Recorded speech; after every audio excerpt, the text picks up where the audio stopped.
It's Jalen Hood-Schifino, who is, again, I say this all the time, every player in this first round is 19 years of age, or they're 18. He's 19. He will be 20 really soon. He'll be 20 on draft day, I believe. He's a tall point guard, 6'6".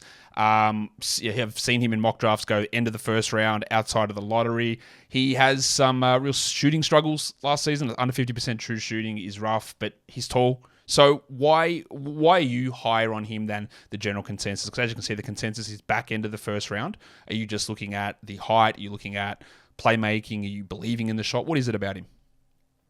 Yeah, so I have him 7th on my big board right now, which is considerably higher than where the consensus has him.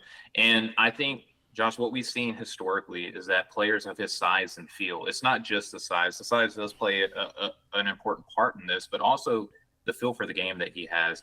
And when we see guys like Shai Gilgeous-Alexander, where they're drafted in that kind of late lottery range. When we look at Tyrese Halliburton, where they're drafted in that late lottery range. Obviously, now if we had revisionist history, we could say, well, these are the reasons why they should have been drafted higher. This is why they were taken lower. I think we can have a similar conversation with Jalen Hood-Schifino, where you look at the efficiency numbers, you look at the struggles that he had at some points during the season. But if you take all prospects, Josh, and look at their best performances throughout the season and compare them against each other, JHS is right up there with anybody else.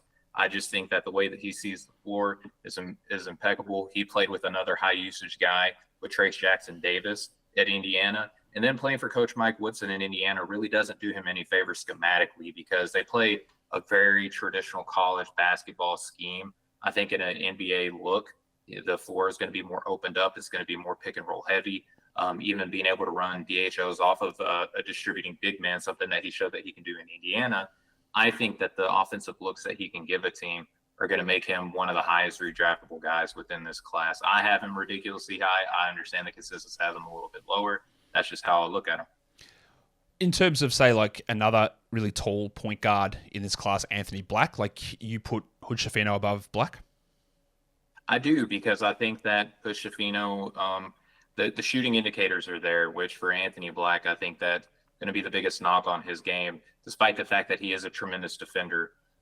We see players who come into the league with defensive-minded, defensive-first prospects. If the offense isn't there, then you don't really see the floor that much. Granted, Black is a good playmaker, but I also think that Jalen Hood-Schifino is right at that level, if not maybe a little bit better long-term.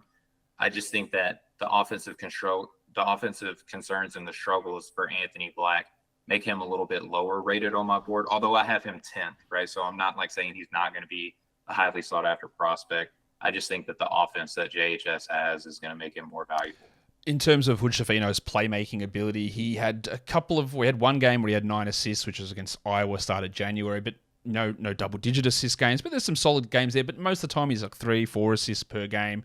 Mm-hmm. Is that a scheme thing? Is that a vision thing? Like, because the minutes are obviously there to get more assists, but the numbers are relatively low. Yeah, I mean, if you look at the scheme that Indiana ran, it was Trace Jackson Davis first and everybody else second, right? Like, we saw Trace Jackson Davis's playmaking improve, and that was something that people had concern about him as an NBA player in the shooting, where he took leaps and bounds as a playmaker due to the workouts that he had in the off season.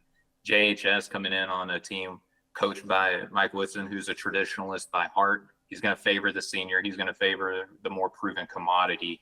Naturally, Jalen Hood-Schifino is going to take a little bit of a backseat, and that's why I think the assist numbers look the way they do. It is interesting, these sort of tall point guards, and you're right about Shai and about Halliburton and these guys who fall in drafts and then end up, if we're going to redraft them, they're going to go in the top 2 and they're going to go in the top 3 type of scenario. And there's almost undoubtedly going to be someone in this draft who falls outside of the lottery or at the end of the lottery who's going to look like a top 5 player. This draft is, I believe, incredibly deep with high upside players.